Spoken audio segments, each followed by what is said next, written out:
Boa tarde a todos. Primeiramente, gostaria de agradecer à APPrem, na pessoa do Daniel e toda a diretoria, a oportunidade de, mais uma vez, estar atuando como moderador. E vamos iniciar agora o tema da nossa palestra, Razão, Emoção, na tomada de decisões de investimento. Vou ser bem breve aqui, eu vou explanar um pouquinho do currículo dos nossos 3 palestrantes. Começando da minha direita para a esquerda, temos o Gustavo Leite, sócio da Lema, consultor de valores imobiliários, autorizado pela CVM, MBA em Finanças pela Saint Paul, CA, certificação Ambima de Investimentos, e CFP. Ao meio, temos o Luiz Gustavo Ferreira Banancina, doutorando e mestre em Finanças pela FGV, servidor público efetivo e gestor de recursos do Instituto de Previdência do município de Jacareí, onde é responsável pela gestão dos investimentos e pela implantação do programa de pró-gestão nível 3. Economista formada pela Universidade del País Basco, Espanha, possui experiência em gestão de investimentos, estruturação financeira no setor público e governança de RPPS. Atua como professor universitário e pesquisador nas áreas do mercado financeiro e políticas públicas de investimentos. É detentor das certificações CFG, CIA, pela Ambima, além da certificação profissional nível 3 avançado. À minha esquerda, temos Antônio Bortolini, diretor financeiro do Ituprev. Corrigindo, ao meio aqui, pessoal, desculpa. Diretor financeiro do Ituprev, com formação de matemática e direito, pós-graduado em administração pública. Passar a palavra aqui para o Gustavo agora, à direita, dar sequência aqui na palestra. Muito obrigado a todos.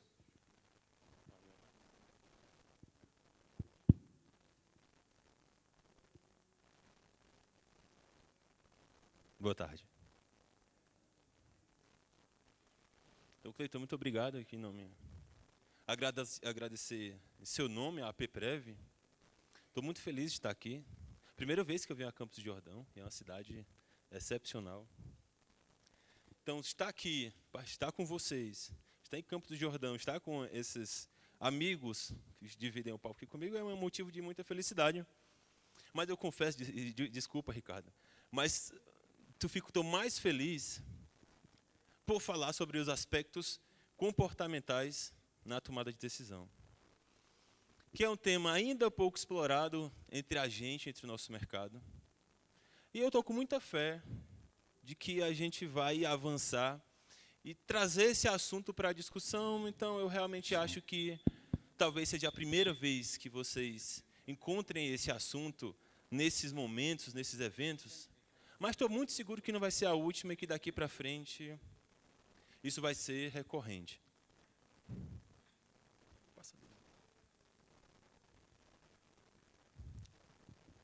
Então, a gente vai falar sobre razão e emoção na tomada de decisão de investimento. E aí a primeira pergunta, e sempre que aparecer uma pergunta aqui, viu, Fernanda? É pergunta, não é retórica, não, é pergunta. Então eu quero que vocês respondam. Pelo menos, não precisa falar em voz alta, não, mas responde. Você pode sentir emoção na tomada de decisão de investimentos? É um negócio sério. Estou falando de negócio difícil, tomar decisão de investimento. Vocês têm vários milhões e decisões difíceis a tomar. Pode ter emoção nessa hora? Tá, vamos conversar sobre isso. Alguns disseram que sim, outros que não, mas só para eu medir. Quão racional, falando de racionalidade, quão racional têm sido as decisões de investimentos no TRPPS? 90% racional? 50% racional? 20%? Quanto? Não, meu comitê é top. Sou de Ubatuba, me respeita que meu comitê é top. A gente é 100% racional. Não tem espaço para emoção. Não é uma possibilidade. Então, eu vou usar vocês de Ubatuba. Mesmo sendo 100% técnico, vamos considerar que vocês são 100% técnicos, e são muito bons, mesmo sendo um profissional da área, como o Luiz, um cara bom, o currículo dele mostrou isso aqui, e ele toca lá os investimentos em Jacareí. Mesmo sendo um cara bom, sendo um cara técnico, eles têm suas limitações. Como vocês apresentam essas limitações? Nós apresentamos, né? Limitações de informações. Então, vocês não têm todas as informações na hora de tomar decisão, confia em mim. Tem até um fundo, tem vários fundos problemáticos no nosso mercado. Mas tem um fundo específico de renda fixa que fez muito sucesso no passado. Se você olhasse lá o gráfico de rentabilidade contra o benchmark, volatilidade, se você observasse os indicadores daquele fundo, pô, top. Tanto é que muitos investidores no Brasil, pessoa física, tinham mais de 10 mil investidores nesse fundo. Porque, olha, batendo o olho ele era top. O que quase ninguém sabia é que dentro desse fundo tinha um contrato fraudulento. E aí esse fundo, que era top, hoje chegou a 0. Então, na hora de tomar a decisão, o comitê avaliou, discutiu, viu volatilidade, enfim, mas não tinham todas as informações. Isso se aplica, esse é um caso extremo, mas isso se aplica aos outros negócios de vocês, tá? Tempo. Para mim, um comitê de investimento deveria gastar ou investir, no mínimo, 40 horas semanais, 40 horas mensais, só tratando de investimento. A maioria de nós tem uma reunião por mês de 1 hora. E é o que dá. E quase não tem. E tem que chamar o pessoal, forçar e tentar convencer para ter 1 hora de discussão por mês. Então, todo mundo tem essa limitação de tempo e o comitê mais ainda.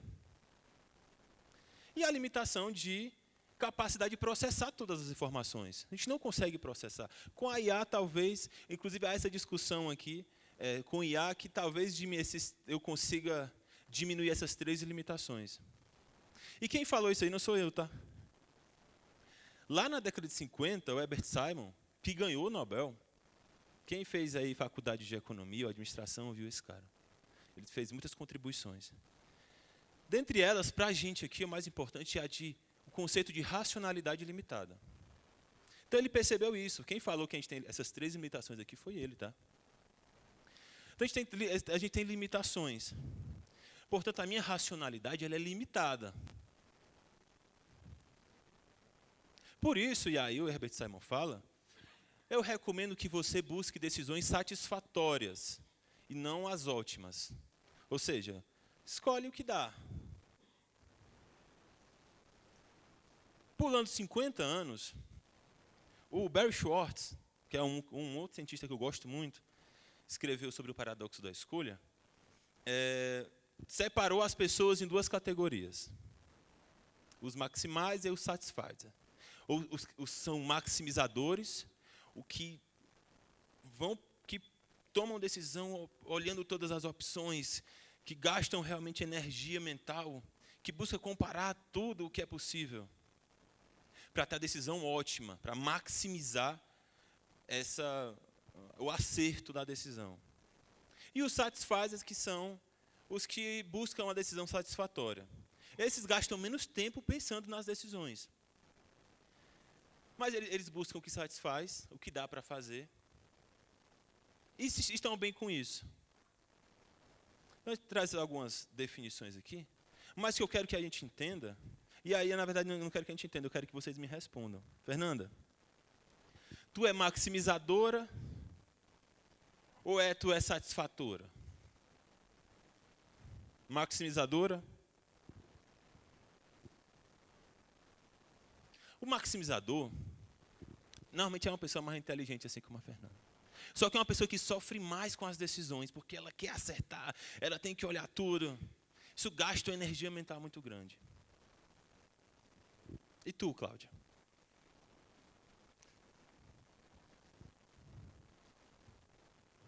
E tu, Bruno? Tu busca o que dá para fazer, outro não pode errar. Porque normalmente o que não pode errar sofre mais. Inclusive porque ele toma melhores decisões. Só que ele sempre fica na cabeça com aquele si. Puxa, essa foi boa, mas e a outra? Será que não era melhor? Então, primeiro, encontrem-se aí. E depois discutam com o comitê de investimento. Vocês vão ver, meu comitê de investimento é dividido. Tem uns que apresentam esse tipo de comportamento, outros apresentam esse outro tipo de comportamento. Conheçam-se. Tu, maximize, quer acertar. Então, até aqui nós entendemos que racionalidade é limitada. Eu espero que vocês acreditem em mim. Não sou eu que falou, tem diversos estudos que tratam disso. Então, eu quero que a gente trate isso como uma verdade. Pelo menos em parte. Mas vamos tratar isso como verdade. E que há quem busca satisfação e há quem busca não errar. Dois tipos diferentes de pensamento. E com essas duas informações, a gente já consegue mitigar esse risco do viés de ilusão do controle. O que é risco de viés de ilusão do controle? Que acontece direto com o RPPS. Frequentemente eu me acho mais esperto do que eu sou. E frequentemente eu acho que a gente se sente muito importante no resultado. Rentabilidade dos investimentos de vocês. Ano passado todo mundo bateu meta, está todo mundo feliz. E eu vejo isso. A gente atua com mais de 300 RPPS. Então, quando bate meta, o comitê é fera, que o gestor sabe a hora de entrar e sair. Na cabeça desse gestor, ele tem o controle sobre essa rentabilidade, que a maior parte dela certamente foi entregue pelo mercado. Foi pela externalidade. Muitas de nossas decisões, dos resultados das decisões, são impactadas pelas externalidades. Só que às vezes a gente se acha muito esperto, e isso se chama esse viés de ilusão de controle. Mas, Ricardo, eu entendi o que é ilusão de controle, mas o que é viés? Vieses são erros sistemáticos na decisão. Então, inclusive o alvo, você percebe que está todo... Os tiros aí estão todos concentrados numa área porque é um erro sistemático. Então, sempre que eu atirar, eu vou ficar aí nessa área. Não são erros aleatórios. A erros aleatórios a gente dá o nome de ruído. Esses erros sistemáticos são falhas nos nossos julgamentos, e todo mundo tem isso. Uns mais do que outros, uns vão apresentar um tipo, outros vão apresentar outro. Então, é outra coisa que eu quero que a gente entenda que é real. Eu espero que vocês entendam que dentro da tomada de decisão de investimento, há viés. Eu, pelo menos, sou muito enviesado. Eu sou um cara muito otimista. Para mim, tudo vai dar certo. E nem sempre dá. Isso é um viés. Isso é um erro de julgamento. Eu erro o julgamento porque na minha cabeça já tem essa programação de ser otimista e achar que vai estar tudo certo. Isso é um viés. Tem gente que é o contrário, que acha que vai dar tudo errado. Isso é outro viés. Então, eu quero mostrar que cada um de nós temos esses erros sistemáticos na tomada de decisão. E não só de investimento, em tudo. Ok? E aí, esse estudo de viés aqui, assim, eles começaram lá na... E aí o Luiz aqui, que é economista, lá na década de 70, especialmente, nas ciências econômicas, começou-se a tratar de economia comportamental. E aí o Daniel Kahneman e o Hermann Tversky começaram a estudar como a gente se sente diante da perda. O primeiro estudo de viés foi a respeito de como a gente se sente com perdas. E eles concluíram, inclusive, que a gente sofre mais com a perda do que tem alegria com um ganho equivalente. Então, para muitos de nós, perder R$1.000 é muito pior. Assim, me traz uma dor que ganhar R$1.000 não equilibra. Perder R$1.000 me dói mais do que a minha felicidade de ganhar R$1.000. Isso foi o que Daniel Kahneman e o Hermann Tversky começaram discutindo. E essa discussão, aí teve o seu ponto alto, talvez, de popularização, naquele livro Rápido e Devagar, muitos de vocês já devem ter visto. Recomendo, top, recomendo. E ele celebrou, inclusive, esses estudos, 30 anos de estudos. Tá? E aí, nesse livro Rápido e Devagar, que ele explora bem isso, Daniel Kahneman traz que nós temos duas formas de pensar. A rápida e a devagar. A gente tem o sistema 1, usa o sistema 1, que é o sistema rápido, que ele é rápido, é inconsciente, é associativo, é instintivo.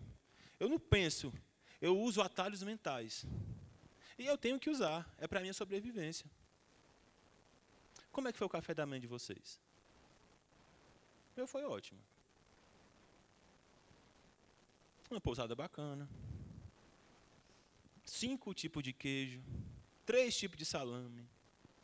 3 tipos de bolo. Frutas, 10 tipos de frutas. Olha quantas decisões eu tive que tomar só para comer de manhã. Café com açúcar ou sem açúcar? Eu vou tomar chá ou leite. Muitas decisões. Imagina se eu fosse parar e pensar com cuidado em cada opção ali até tomar café da manhã. Nós estaríamos ainda lá. Então a gente precisa do sistema 1. A gente precisa do jeito rápido de pensar. Isso é para a nossa sobrevivência. E tem o sistema 2, que ele é o lento. Ele é lógico, ele é analítico, ele é preguiçoso. Inclusive, já falei isso em outras circunstâncias, e funcionou em parte, eu vou falar isso de novo. Na reunião dos comitês e dos conselhos, tem que ter um cafezinho com bolo antes. Concordam? Tem que ter. Sabe por quê? Porque eu vou chegar lá no comitê e vou tomar decisões difíceis. Vou ter que parar e pensar, usar meu sistema 2. Isso, inclusive, me consome glicose. Então, podem cobrar aí. Eu já arrumei briga por isso, que depois vieram, porra, tu fica dizendo que agora tem que arrumar bolo pro pessoal. Sim. E o sistema 2, ele gasta energia, a gente não gosta de gastar energia. Eu não gosto muito, não. Então, para usar o sistema 2, a gente tem que fazer força. Então, quando eu vou tomar uma decisão de investimento, de um credenciamento, eu tenho que entrar preparado para fazer força, igual na academia. Tenho que alongar, tenho que me aquecer, me preparar para fazer força.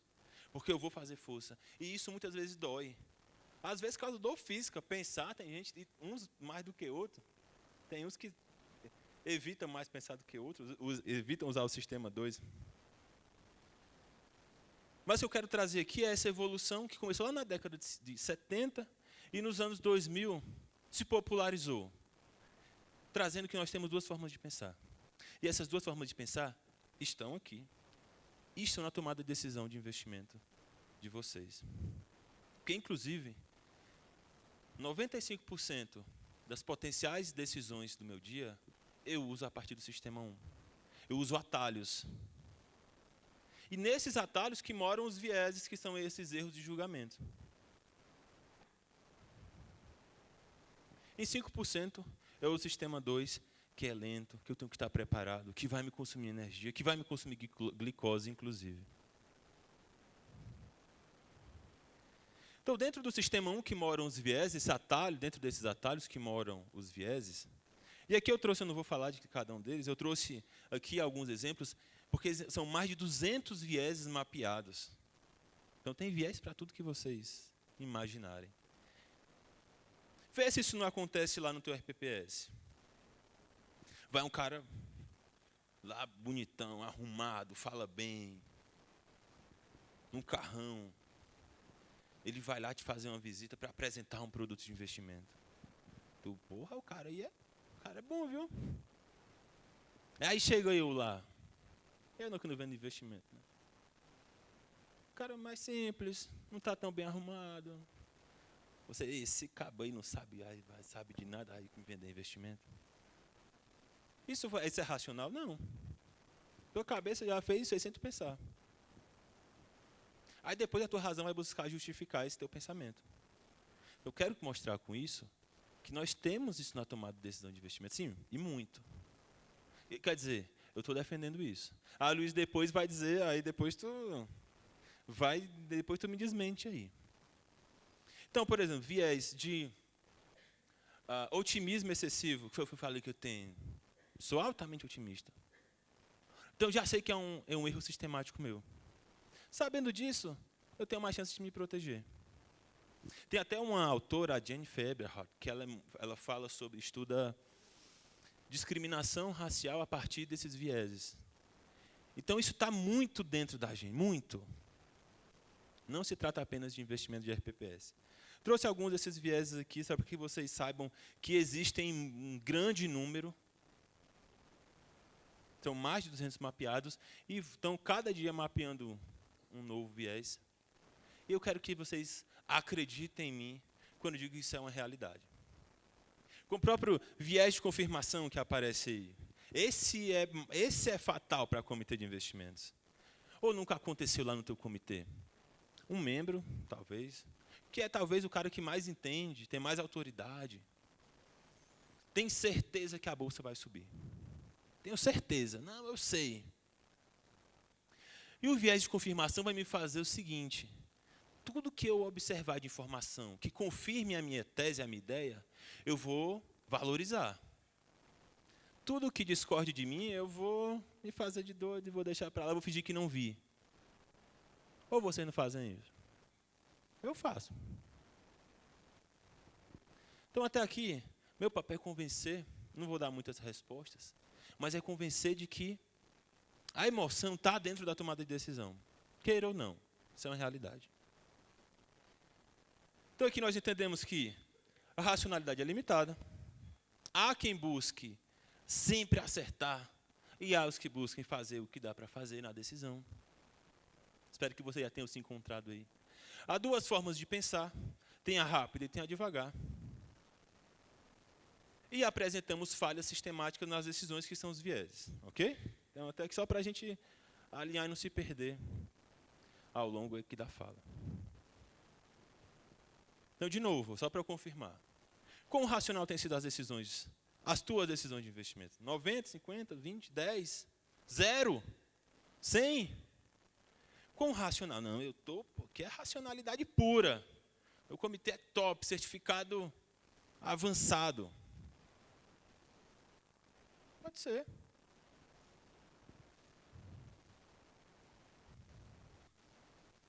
Então, até aqui é o que eu tentei convencer vocês de que nós temos viés. E aí a Jéssica vai falar o seguinte: tá, concordo, tá, então você me convenceu, nós temos vieses. Mas eu sou do conselho, eu sou do comitê. E quando eu falhar com o meu viés, o meu comitê vai me salvar. Correto? Errado. Ou potencialmente errado, vamos falar assim.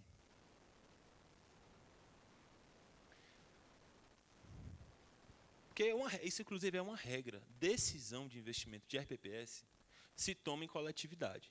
Ponto. Isso é uma regra. Isso é para dar mais segurança, que é justamente isso. Pô, o Gustavo é muito otimista. Pega um cara mais pessimista para trabalhar com ele, para equilibrar. Esse é o ideal. E é para isso que serve um comitê de investimentos, que por definição é um órgão técnico. Mas não necessariamente acontece. Na verdade, há uma chance maior do efeito contrário. E é isso que o Irving James, um outro pesquisador, chama de groupthink, que é o pensamento de grupo. Aí, inclusive, no estudo dele, ele lista 8 pontos, eu vou trazer aqui 3. Né? E o groupthink é essa coesão forçada, ou seja, o comitê tem que ser unânime. Até faço uma brincadeira, que sempre pergunto para os nossos clientes, aliás, quando a gente discute sobre isso, todo comitê de investimento tem 3 ou 5 pessoas, em sua maioria. Eu pergunto, por que tem 4 pessoas? Não, mas é porque empata, né? 5 desempata. Certo. Quantas decisões foram divididas no TRPPS? Não, nenhuma. Então, T2, 4, 6, não. Isso não é só no comitê de investimento, não. E foi isso que o Irving James pesquisou, e o estudo dele foi a partir, Ricardo, de decisões tomadas pela alta cúpula militar dos Estados Unidos. Então, para o cabo ser general do exército estadunidense, alguma coisa ele tem que saber. Não é um cara tapado, não é. E ele estudou decisões dessa alta cúpula e percebeu que muitas decisões foram desastrosas. Porra, só cara bom, só general. Como é que os caras vão tomar uma decisão desastrosa? E foi a partir daí que ele escreveu, que ele conceituou esse grupo 5. O problema das decisões é que era uma coesão, era uma harmonia que dava dor. Ninguém discordava de ninguém. Eu tinha medo de ser do contra. Isso acontece com a gente. Pô, velho, o Ricardo, pô, o cara é bom, o cara é experiente, o cara foi da Caixa Econômica, o cara... Se ele leva para a reunião do comitê uma proposta, quem sou eu para dizer, pô, eu até não me sinto confortável, mas, pô, é o Ricardo, bicho. E aí é por isso que eu proponho, e eu falo isso sempre, que a gente faça o exercício de humildade. Então, para os mais experientes, fazerem o exercício de humildade. E para os mais inexperientes, fazerem o exercício de coragem. Porque isso existe. E se isso existe na alta cúpula dos cabas do general, que os cabas são mais sabidos que a gente, o que é que acontece no nosso comitê? E esse fenômeno tende a amplificar os vieses. Ou seja, em vez de o cara me corrigir, ele vai concordar com a minha falha de julgamento. Será que isso acontece no comitê de vocês? Eu acho que sim. Lá em Ponta Linda acontece? Acontece. Apesar de ser um comitê top, mas acontece.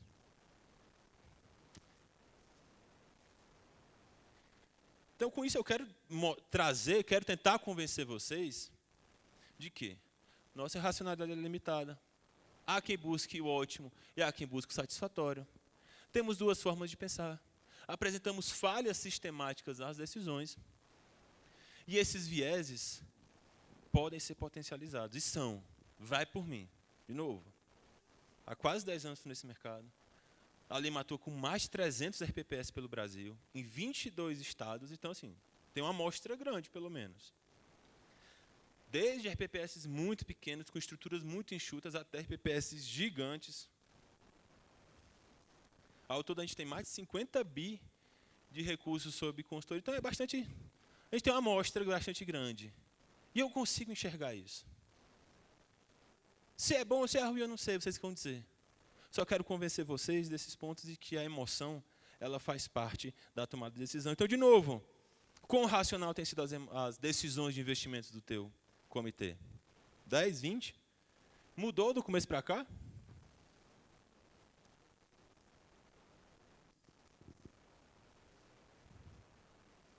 Então, fazendo essa pesquisa para trazer isso para vocês, eu cheguei nessa equação. Essa equação de decisão de investimentos. Que é a racionalidade limitada, a minha racionalidade limitada, mais os atalhos que eu tomo do sistema 1, são as decisões rápidas, vezes a amplificação desse grupo 5, desse pensamento de grupo, é igual a decisão vulnerável. Isso é ruim? Não, não necessariamente. A gente está vulnerável direto. Ou tu acha que quando tu contrata uma consultoria de investimento, tu não está vulnerável? Tá.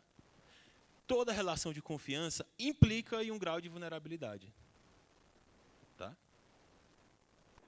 Então, as relações que tem dentro do RPPS com os teus colegas do comitê, com a consultoria, com as instituições, há algum nível de confiança. Portanto, há um nível de vulnerabilidade. E é mais vulnerável porque, como o Vitor falou aqui, inclusive, ontem, sobre rastreabilidade, vocês depois vão ter que prestar contas. E essa vulnerabilidade aumenta.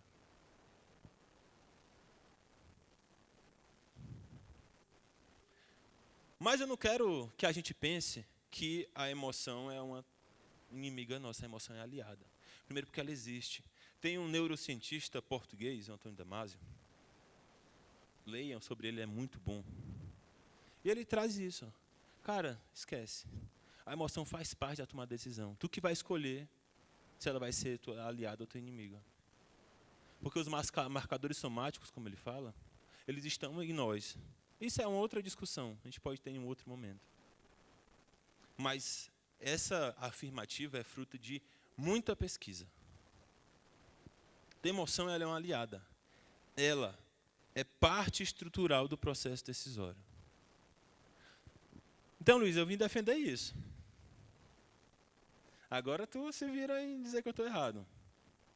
Então, como é que, partindo aqui do que eu falei, tu vai dizer se concorda comigo ou não. Eu transformo a emoção como aliada, ou pelo menos não deixo que o aspecto emocional me cause prejuízo. O que é que eu tenho que fazer? Bom, boa tarde a todos.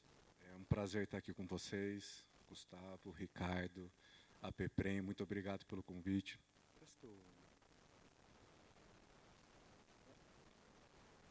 Para quem não me conhece, eu me chamo Luiz Bonassina, eu sou gestor de recursos do RPPS Jacareí, sou economista de formação e doutorando em finanças pela FGV. E hoje o Gustavo me deixou aqui com a missão de tentar responder a pergunta para vocês, que é: dentro da racionalidade limitada, quais fundamentos a gente pode usar para analisar um investimento? Vamos relembrar um pouco aqui do porquê que a racionalidade é limitada. Trazendo um pouco da palestra do Gustavo, ele mostrou que temos sentimentos, vieses comportamentais que afetam a nossa decisão de investimentos. Além disso, nós não temos como prever o futuro. Nós não temos todas as informações disponíveis. E muitas vezes a gente toma decisões em contextos de incerteza. Quantos de vocês, quando fazem um investimento, ficam com aquela pulga atrás da orelha de, putz, se eu investir agora e amanhã o fundo cair? Só que tudo isso não pode ser uma justificativa para a gente omitir os fundamentos na hora de analisar um investimento. Um investimento, você pode analisar ele de diversas formas. Já tem diversas classes de ativos. Eu vou focar em 2 ativos específicos, fazer uma análise mais micro, mas permita-me fazer uma apresentação primeiro um pouco mais ampla. Dentro das análises de investimento, a gente tem um documento mais amplo que se chama Política de Investimentos. Essa política nada mais é do que ditar as regras do jogo. Ela vai dar as diretrizes dos seus investimentos, vai dar as limitações dos seus investimentos, ela vai ditar o que vocês podem e não podem fazer. Depois nós temos as alocações estratégicas. Tá, Luiz, o que é alocação estratégica? Nada mais é do que a distribuição que a gente faz dos recursos entre as diferentes classes de ativos que nós temos. Um exemplo: quantos por cento nós vamos colocar em título público? Quantos por cento nós vamos colocar em CDI? Quantos por cento nós vamos colocar em renda variável do Brasil? Depois nós temos um terceiro documento, um estudo, na verdade, que se chama ALM, que ele basicamente coordena os seus investimentos com os seus compromissos futuros. Por exemplo, a gente não pode pegar todos os nossos recursos e aplicar em um ativo onde vai ter uma rentabilidade boa, vai ter uma segurança boa, só que você só vai conseguir resgatar daqui a 10 anos se a sua LM diz que você tem um compromisso mês que vem para pagar. Então, essa é a importância da LM. Eu não vou me aprofundar muito nessas 3 análises, porque já tem outras palestras aqui falando de LM, falando de política de investimentos. Eu quero falar, basicamente, das ferramentas que a gente pode usar para escolher um fundo de ações e para analisar uma letra financeira. Ou seja, um exemplo de uma renda variável, um exemplo de renda fixa. Então, com a estrutura definida, como escolher os ativos para a carteira? Às vezes, no mercado financeiro, a gente usa umas palavras um pouco difíceis, um pouco complexas. Eu lembro da primeira reunião que eu fui na Faria Lima. O cara falou, não, o stop loss, o update. Terminou a reunião, eu fiquei, gente... Então, não é porque as palavras são complexas que a análise também é. O meu principal objetivo aqui não é só trazer as ferramentas, é trazer as ferramentas de uma forma simples, de uma forma didática, que vocês consigam replicar isso nos seus investimentos. Então, começando a falar de fundo de ação, me permita voltar um pouco e explicar dois conceitos para vocês. O que é uma ação? E o que é um fundo de ação? Uma ação nada mais é do que a menor fração do capital social de uma empresa. Vocês vão falar, pô, Luiz, você falou que você ia falar de uma forma mais simples. Basicamente, quando você compra uma ação, você está comprando um pedacinho dessa empresa. Você vira sócio dessa empresa, você vira acionista dessa empresa. Então, se essa empresa crescer, gerar lucro, o pedacinho que você tem vai crescer. E a recíproca inversa também é correta. Se essa empresa tiver projeções negativas de fluxo de caixa, não for bem, o pedacinho da ação que você tem, o pedacinho da empresa que você tem, vai diminuir. Tá, e o que é um fundo de ação? Um fundo de ação nada mais é um investimento coletivo, onde, em vez de você escolher a ação, você vai terceirizar esse recurso para um gestor profissional escolher as ações por você. Só que isso não tira a responsabilidade de vocês de analisar tanto as ações que esse fundo tem, como os indicadores do próprio fundo. E aqui eu queria trazer um conceito que é a diferença entre preço e valor. Não são a mesma coisa.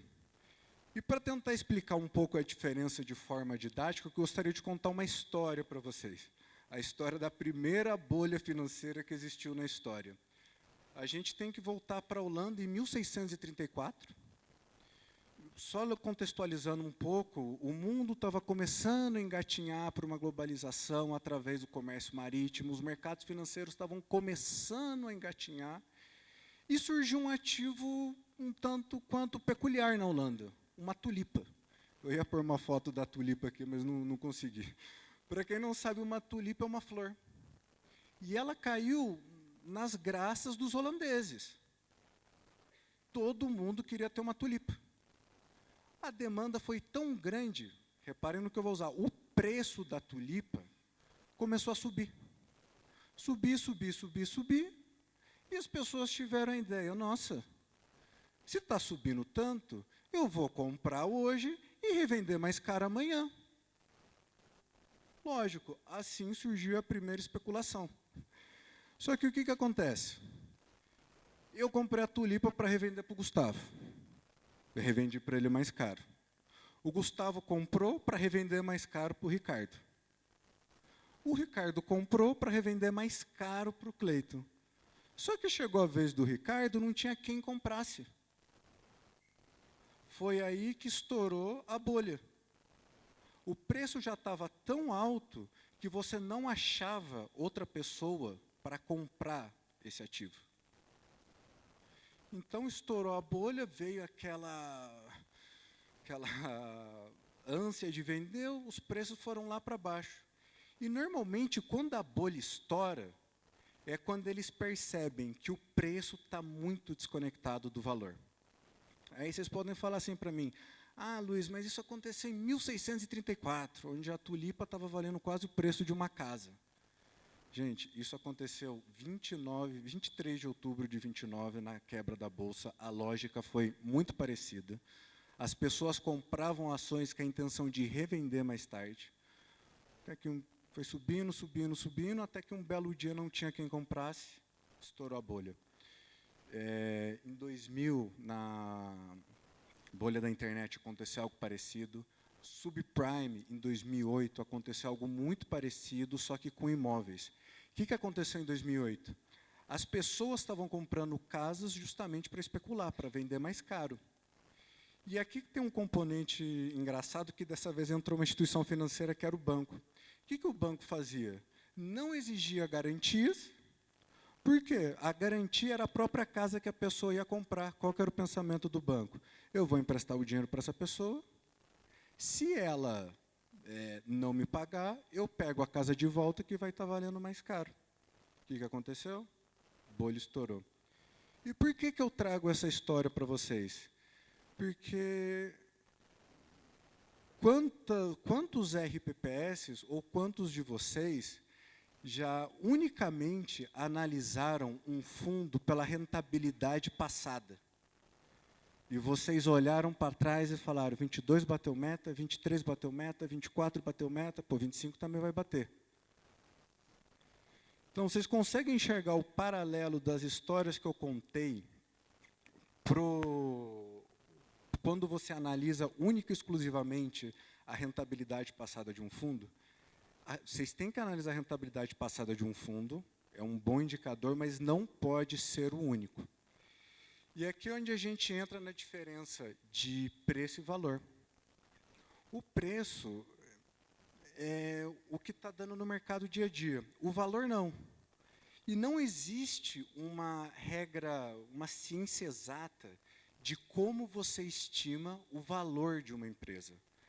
Cada gestor vai ter sua mágica, suas convicções.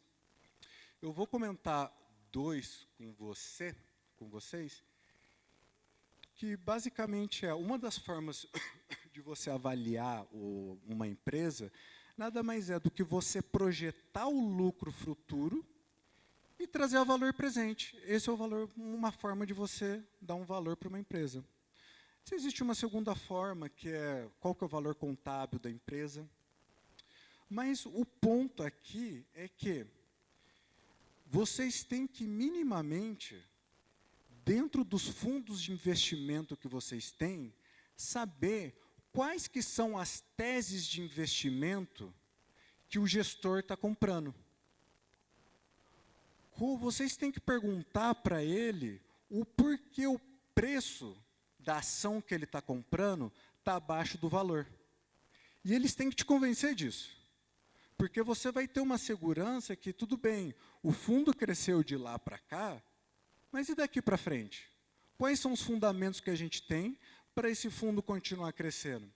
Então, perguntas como, quanto de caixa a empresa pode produzir no futuro? O que você está enxergando nessa empresa? Quais que são as oportunidades de mercado dessa empresa? E no setor que ela está? É um setor, como é que você projeta daqui para frente?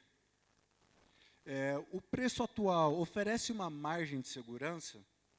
Vocês podem abrir para a gente como vocês avaliaram essa empresa? Porque tem muito gestor que chega lá, o valor dessa empresa é R$12 e está 8. Tá, mas como vocês chegaram nisso? Abre para a gente. Como é que vocês trouxeram o valor presente? Qual critério vocês utilizaram? Então, vocês têm que ter na cabeça as informações das principais ações que esse gestor está comprando. Depois que a gente fala das análises das ações, dos ativos específicos que o gestor compra, aqui a gente tem diversas métricas para analisar um fundo. Eu trouxe só as principais, só para a gente dar uma pincelada, até porque a gente só tem 25 minutos, então não dá para falar tudo. Mas, vamos lá, índice de Sharpe. Índice de Sharpe mede a eficiência desse investimento. Se nós temos dois fundos com rentabilidade similar, idêntica, só que o fundo 1 incorreu em menos risco para chegar a essa rentabilidade, o fundo 1 é mais eficiente na gestão de risco do que o fundo 2. Ele não precisou incorrer tanto risco para chegar a uma rentabilidade similar. Depois a gente tem métricas de volatilidade. Por que a volatilidade é importante? Uma coisa é você investir em uma ação onde amanhã está valendo 10, no dia seguinte está valendo 11, mas é mais ou menos estável. Outra coisa é você investir em uma ação que amanhã está valendo 80, no dia seguinte está valendo 40. Assim, o quanto estômago vocês têm que ter para aguentar uma perda de 30%. Por isso que é importante a gente analisar também a volatilidade de um fundo. Depois a gente tem o drawdown, que é uma só forma bonita de falar em épocas ruins, analisar o fundo, quanto que ele chegou a cair. Depois a gente tem composição, estilo, crescimento. Esse gestor está comprando empresas cuja estratégia de investimento é que vai crescer essa empresa, ou ele está comprando empresas robustas de valor, onde vai ter menor volatilidade. Então, aqui a gente fala um pouco do Sharpe, o alfa. O que é o alfa? Com certeza, muito gestor deve falar, não, o alfa do meu fundo foi tão. Nada mais é do que o quanto ele superou o benchmark. Se eu tenho um benchmark, o meu fundo tem que render Ibovespa, e o meu fundo rendeu menos do que o Ibovespa, ele não gerou alfa. Então, terminando aqui a parte de falar de fundo de ações, a gente vai falar um pouco agora de letras financeiras. Eu queria fazer um disclaimer um pouco antes de falar um pouco de letras financeiras, para vocês repararem a diferença de duas coisas. Os fundos de ações, nós avaliamos a empresa, como ela vai gerar os resultados, porque nós somos acionistas dessa empresa. Nós não temos risco de crédito. Quando nós vamos comprar uma letra financeira, nós temos que avaliar a capacidade que esse banco, ou se você for comprar um ativo de uma empresa, tem de honrar esse pagamento. Então, a gente sai da avaliação de crescimento e entra para a solidez do devedor. Porque eu estou emprestando um dinheiro para ele e ele tem que me demonstrar que ele tem capacidade para devolver o principal mais os juros que a gente contratou. Então, aqui, eu queria explicar um pouco para vocês alguns indicadores que a gente tem para analisar letras financeiras. Muita gente já ouviu falar de índice de Basileia, segmentação prudencial, o que é um S1, o que é um S2. E eu quero trazer numa linguagem popular o que significa essas coisas. Por que um S1 dá uma avaliação mais confortável do que comprar um banco S3? Quando a gente fala de segmentação prudencial S1, S2, S3, nada mais é, o porte do banco S1 tem que ser mais de 10% do PIB. Bom, então, um banco robusto, um banco grande, você já tem um bom indicador. Um banco S2, o porte dele tem que ser de 1 a 10% do PIB. Já uma robustez um pouco menor. E um banco S3 é de 0,1 a 1% do PIB. Então, é normal que um banco S3, um banco S2, ofereça taxa de juros maiores, porque o risco desse banco é maior. Depois nós temos o índice de Basileia. O índice de Basileia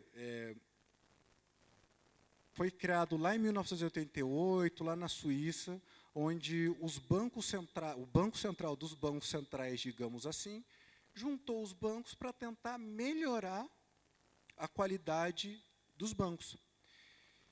E, para vocês entenderem mais ou menos, um banco, eles têm dois tipos de recurso.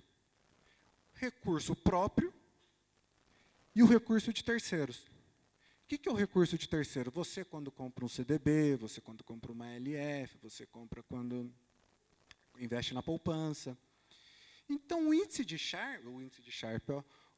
Basileia, ele te fala, para cada R$100, quantos % o banco tem de ativo próprio. Então, se a gente tem um índice de Basileia de 11, significa de cada R$100, R$11 é do branco. Quanto mais dinheiro próprio o banco tiver, mais seguro ele é. Ele tem uma solidez maior para, em momentos de crise, eles conseguirem arcar com as responsabilidades deles. Eles têm um patrimônio próprio maior. E diferentes países têm diferentes critérios do que é o mínimo aceitável. Aqui no Brasil, a gente trabalha com um mínimo de 11%. Então, quanto maior for o índice de Basileia, mais seguro, mais recursos próprios esse banco tem para fazer frente às diferentes crises.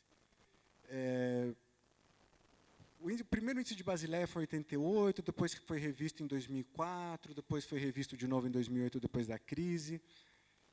Muda um pouco o conceito conforme ele vai se aperfeiçoando, porque ele já começa a ponderar pelo risco. Mas, assim, essencialmente é isso. Quanto maior o índice de Basileia, melhor, porque mais recursos próprios ele tem.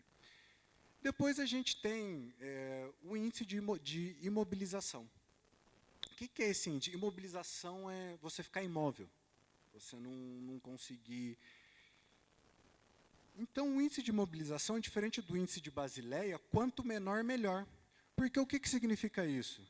Significa que o banco tem menos dinheiro preso para, em um momento de crise, ele conseguir fazer frente aos compromissos que ele tem. Depois a gente tem uma outra análise, que é o patrimônio líquido. Nada mais é o ativo menos o passivo do banco. E eu não queria ficar só na explicação do que é cada índice. Onde que vocês acham essas informações? Se vocês forem no IFData do Banco Central, lá vai aparecer uma tabela com todos os bancos e todas essas informações que podem fundamentar a aplicação de vocês. Tá bom? Então, aqui, para finalizar, só um resumo do que eu quero tentar passar para vocês. No fundo de ações, o que a gente principalmente olha é o crescimento e a geração de valor. E na letra financeira, o risco-retorno do emissor. O quão robusto esse banco é para honrar esse pagamento. A pergunta central no fundo de ações é: o portfólio tem qualidade e está sendo bem gerido? Enquanto na letra financeira, a instituição é sólida para honrar esse compromisso? E, por último, os indicadores que eu comentei com vocês, tese de investimento, Sharpe, Drondal, Alf, múltiplo para os fundos de ações. E, nas letras financeiras, a Basileia, o PL, a segmentação prudencial. E eu queria convidar meu amigo Ricardo agora para tentar trazer um pouco para a gente isso, para as realidades do RPPS. Vamos lá, cara. Vamos lá, boa tarde. Gustavo e o Luiz trouxeram aí algumas provocações, né? Trouxeram também aí algumas perturbações, né? E o que eu faço com toda essa teoria, né? E no dia a dia lá do Instituto, né? Como que eu faço com isso, né? E aí vem, né? No teu RPPS, o quanto a razão tem sustentado a decisão. Viajar de avião. Viajar de avião é gostoso, não é? Não é bom? Eu odeio andar de avião, gente do céu. Mas o avião tem uma coisa interessante, quando está taxiando, o comissário vai e começa a dar algumas instruções. Não é assim? Tem um protocolo. Se recordam? Se o avião despressurizar, vão cair máscaras, não sei. Não é assim que funciona? Toda santa vez que você vai viajar de avião, está lá o protocolo. Para que serve o protocolo? Imagina a seguinte situação, não tem protocolo nenhum, ninguém falou nada.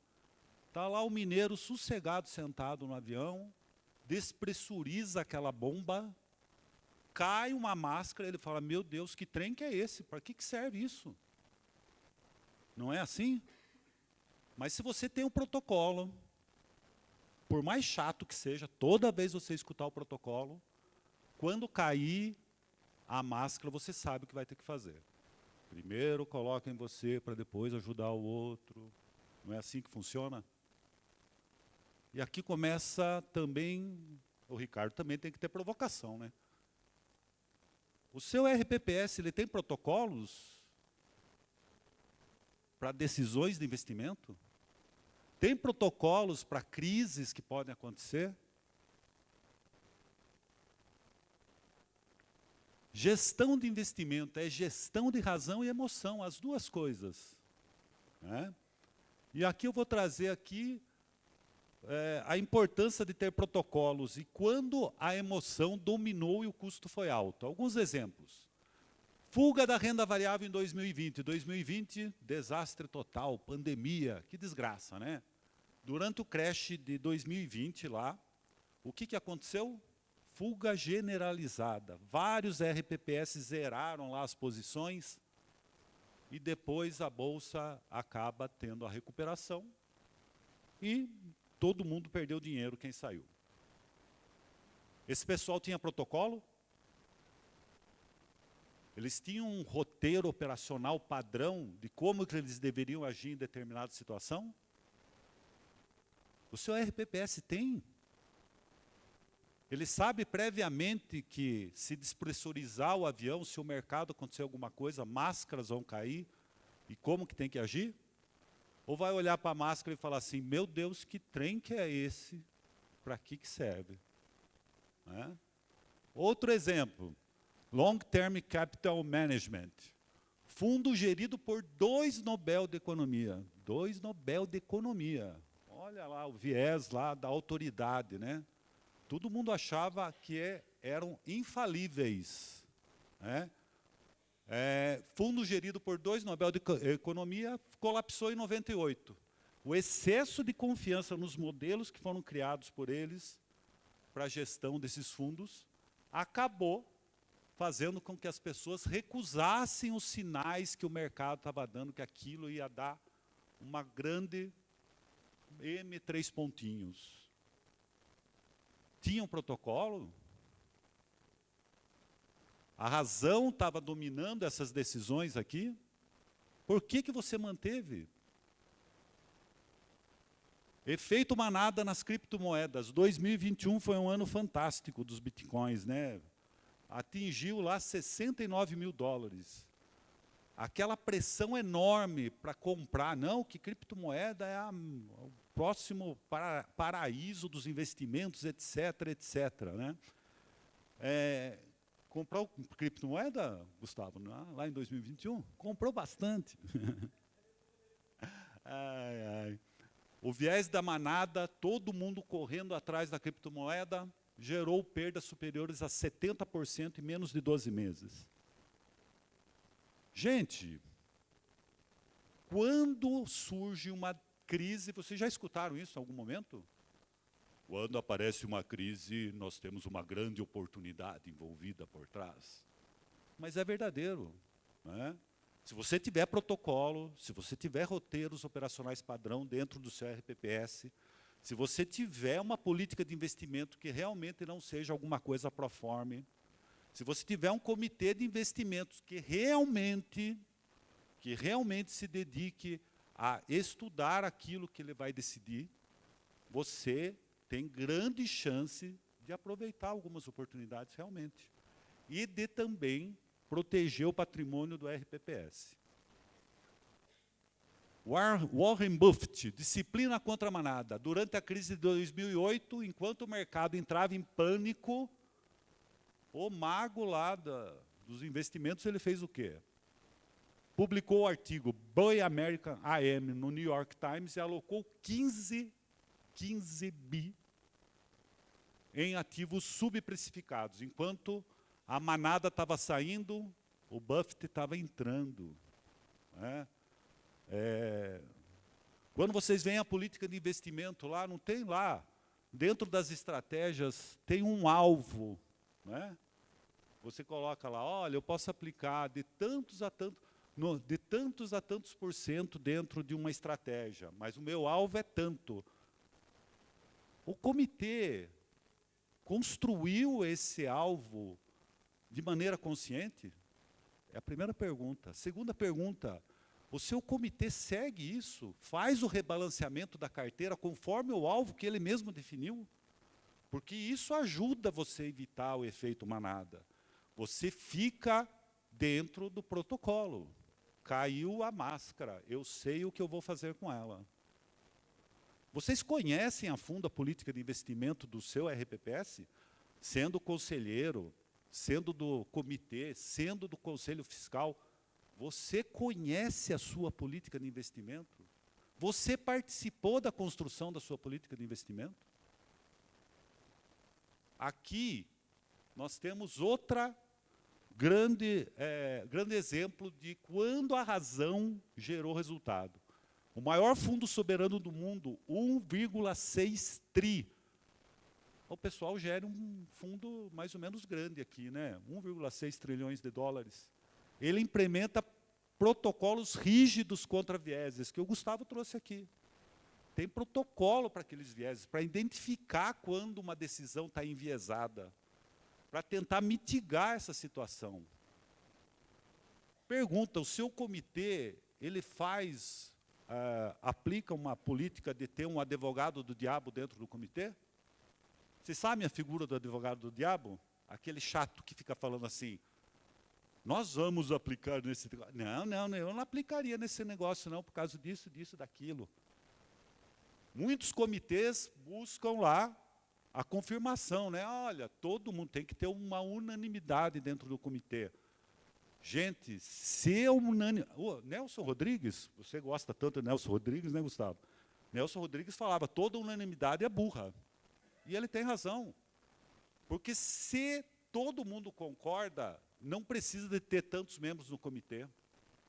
Quando tem um gestor lá, um diretor financeiro, alguém responsável pelos investimentos, que traz alguma proposta e todo mundo concorda, então não precisa de ninguém mais. O cara já é o suficiente. Se você está cercado, cuidado, isso é para a vida também, hein? Se você está cercado de pessoas que sempre concordam com você, cuidado. É bom ter um contraponto. Procure um advogado do diabo. Eu tenho uma em casa. Nunca concorda comigo. Ela toma todas as decisões importantes são minhas, gente, de verdade. Se os Estados Unidos fez bem de entrar numa guerra contra o Irã, eu que decido. É verdade. Se a tal política do governo é boa ou não, eu decido. Agora, coisa besta como a cor do carro, se vai comprar uma casa ou não, essas coisas eu deixo para o advogado do diabo decidir, né? Aqui nós temos também o que eu falei do RPPS de São Paulo, rebalanceamento sistemático. Eu vou ler devagar, após implementar política de investimento com gatilhos automáticos de rebalanceamento e vedação a decisões ad hoc, fora do comitê formal, o fundo reduziu em 40% o desvio de alocação em relação às estratégias definidas. Sabe o que isso proporciona, gente? Uma coisa simples.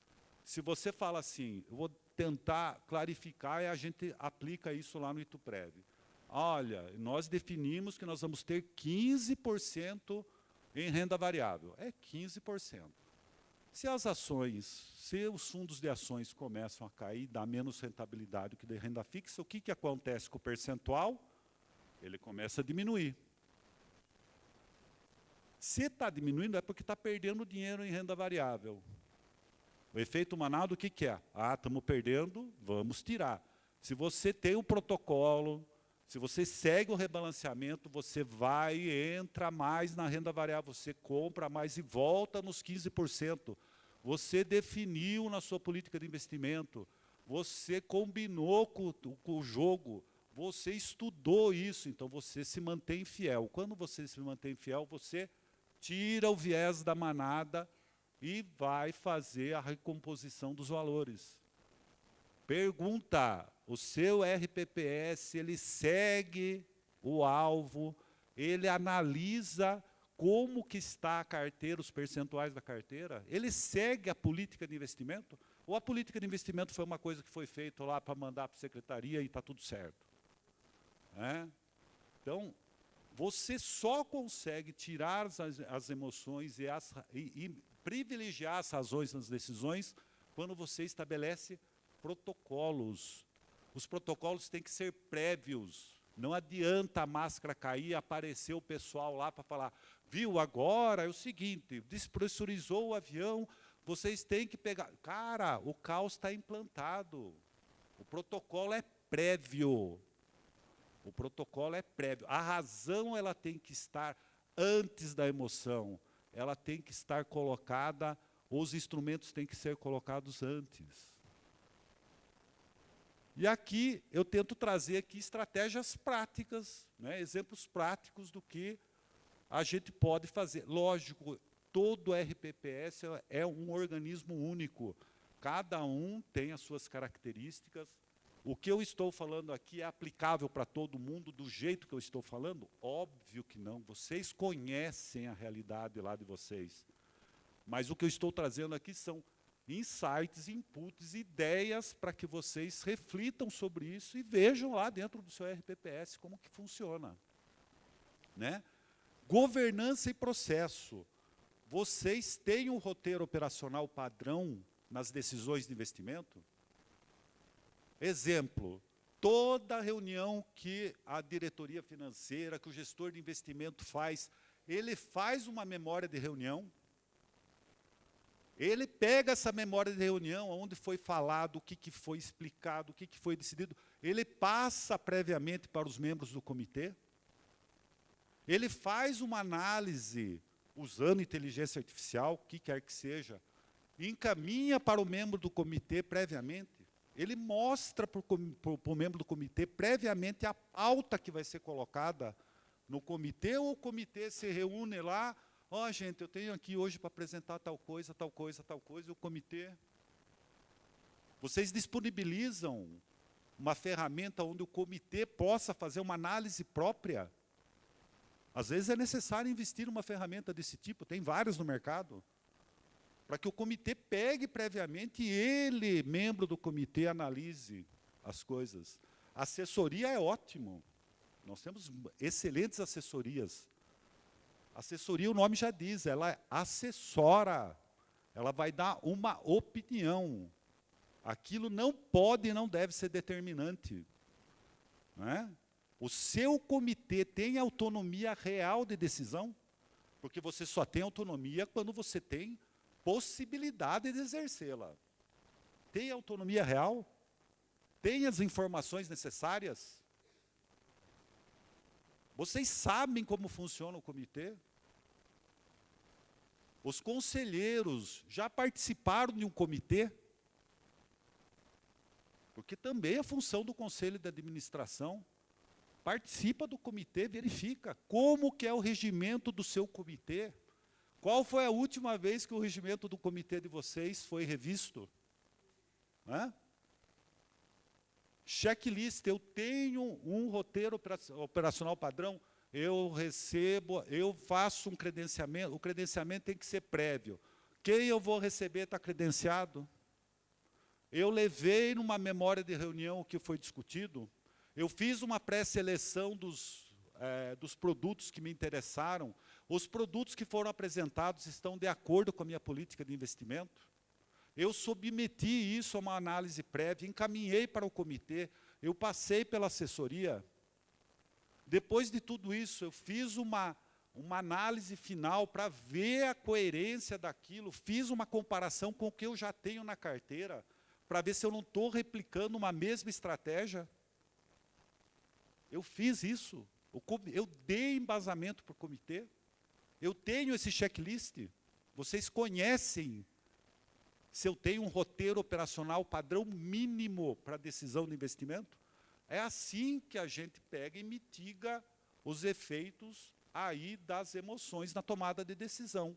Ou o cara está chegando lá, bem vestido, de terno, gravata, e isso já é o suficiente para eu achar que aquele produto é bom. Não é? Diversidade cognitiva. Eu tenho dentro do meu comitê pessoas que têm a capacidade de fazer uma análise crítica, de se contrapor a posições já pré-estabelecidas. Eu tenho essa discussão, eu incentivo isso, ou é uma coisa proforme? Participem de uma reunião do comitê, e quem é de comitê de investimento aqui, faça essa análise crítica. Quantas vezes eu, membro do comitê, me coloquei contrário, ou questionei algumas decisões, ou aprofundei alguma discussão? Quantas vezes isso foi levado à ata? Qual é a última vez que vocês leram uma ata do comitê de investimento? É um exercício interessante. Leiam uma ata do comitê de investimento. Leiam 2, leiam 3. Se vocês, às vezes vocês vão ter uma surpresa, vocês vão descobrir que parece um copia e cola. Se está sendo um copia e cola, tem alguma coisa errada. Vocês estão lá dentro do alvo que o Gustavo mostrou, está atirando sempre do mesmo lugar, está reagindo sempre da mesma forma. Os comportamentos tendem a se repetir, é uma máxima da psicologia. Se o comitê age de alguma forma e não tem uma diversidade cognitiva dentro dele, ele vai sempre reagir da mesma forma. Ações que são repetidas levam a resultados repetidos. Cuidado, cuidado. E monitoramento comportamental.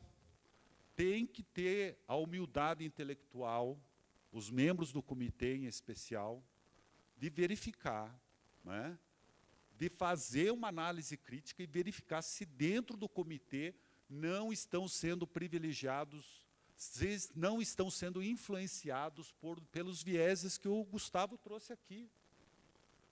As pessoas estão tomando decisões baseadas nas ferramentas e nas análises que o Luiz trouxe aqui. Não é? Cada vez a gente fica, às vezes a gente fica incomodado com a resolução 5272, e ela tem muita coisa para melhorar mesmo.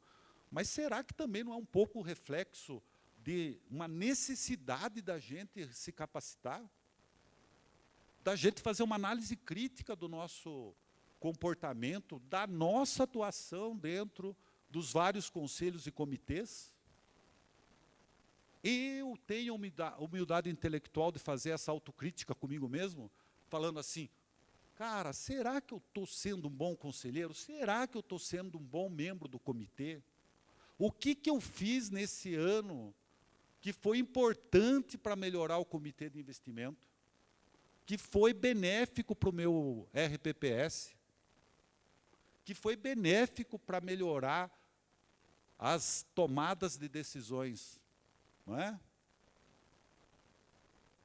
O mundo não é feito de grandes saltos, ele é feito de caminhos que são construídos ao longo do tempo, passo a passo. Quantos passos o seu RPPS deu agora, no ano de 2026, para melhorar a gestão, a escolha dos investimentos? Meu RPPS ele tem um protocolo mínimo, gente. Esses são os questionamentos que a gente tem que levar. E aí, eu trago aí algumas experiências, né, que nós temos lá no nosso instituto, que é a institucionalização do advogado do diabo. Tem que ter essa figura mesmo. Quando passa para o membro do comitê, olha, você vai ser o responsável por arguir, por argumentar em relação a esse investimento de uma forma contrária. É um exercício legal. Pode chegar no ponto de o cara falar assim, cara, procurei tudo, o investimento é ótimo. Perfeito. Mas ele pode chegar e apontar algumas coisas que talvez tenham passado desapercebido, né? Separar a análise da decisão. A equipe que faz a análise lá, ela não participa da decisão. Quando eu participo do comitê, eu sou membro nato do comitê, toda a decisão primeiro vai por conta dos outros membros. A responsabilidade, eu participei da análise profundamente, eles fizeram uma análise com os instrumentos, com as informações que deram, e foi disponibilizado para eles instrumentos para eles fazerem a própria análise. Então, eles têm lá a decisão autônoma para poder falar sobre a viabilidade ou não daquele investimento. Regras de stop e rebalanceamento automático. Tem que ter algumas regras de falar, olha, eu estou disposto a perder até tanto, eu estou disposto a ganhar até tanto. Cheguei nesses limites dentro desse investimento, é hora de sair. Ah, Ricardo, mas e se ganhasse mais? Protocolo. Colocou no bolso, chegou no limite daquilo que você achava que era o ideal, o seu objetivo naquele investimento, é hora de sair. Nossa, depois rendeu mais 10%, poderia perder mais 20%. Você tem um protocolo, você tem uma ideia, você tem uma estratégia. O importante de você colocar protocolos é que você também tem a possibilidade de aperfeiçoá-los, de depois de colocá-los à prova, poder ter a oportunidade de melhorar. Se você não tem protocolo, você não tem o que melhorar. Você está lançado à própria sorte. E vamos, convenhamos, nós estamos gerindo e cuidando do dinheiro que vai garantir a tranquilidade das pessoas. Temos que ser profissionais, temos que ter essa exigência de nós mesmos. Registro e auditoria das decisões. Tudo tem que ser levado na ata, tudo tem que ser auditável.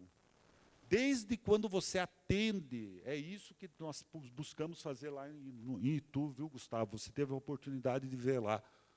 Desde quando você atende o cara, lá, o distribuidor, vai lá o pessoal da AST, registra desde o começo. É perfeitamente auditável como que a sua tomada de decisão foi construída. Por que que você escolheu aquilo? Por que que aquilo você entendeu que era bom para o regime próprio? Isso é importante até para o Tribunal de Contas. Aí chega o auditor e fala, mas como que você chegou nesse fundo aí? Olha, foi assim, recebi a pessoa em tal data, fizemos essa análise, a gente usa inteligência artificial lá para fazer análise também. Fizemos a análise, passamos pela assessoria, distribuímos para os membros do comitê previamente, fizemos a reunião do comitê com data prévia, disponibilizamos todo o material, o comitê discutiu, falou sobre as características do produto, teve algumas contestações, elas foram vencidas dessa forma e chegamos no valor que a gente queria aplicar, ou não. Registrar o que não foi, as decisões negativas também é importante. Você cria uma cultura. Né? Então, eu queria agradecer imensamente aí a oportunidade de poder falar aqui com vocês e trazer esse recado final aqui. Né? A participação de cada um de vocês, seja o que você for dentro da estrutura do seu regime próprio de previdência, é essencial. Participem ativamente da construção, desde a construção lá da sua política de investimento até como funciona efetivamente uma reunião do seu comitê. Opine. Se não tem um advogado do diabo dentro do seu comitê, gente, é uma delícia ser advogado do diabo, minha esposa que eu diga. Perfeito? Muito obrigado pela atenção de vocês e espero que tenha sido bastante proveitoso. Não sei se dá tempo de abrir para perguntas.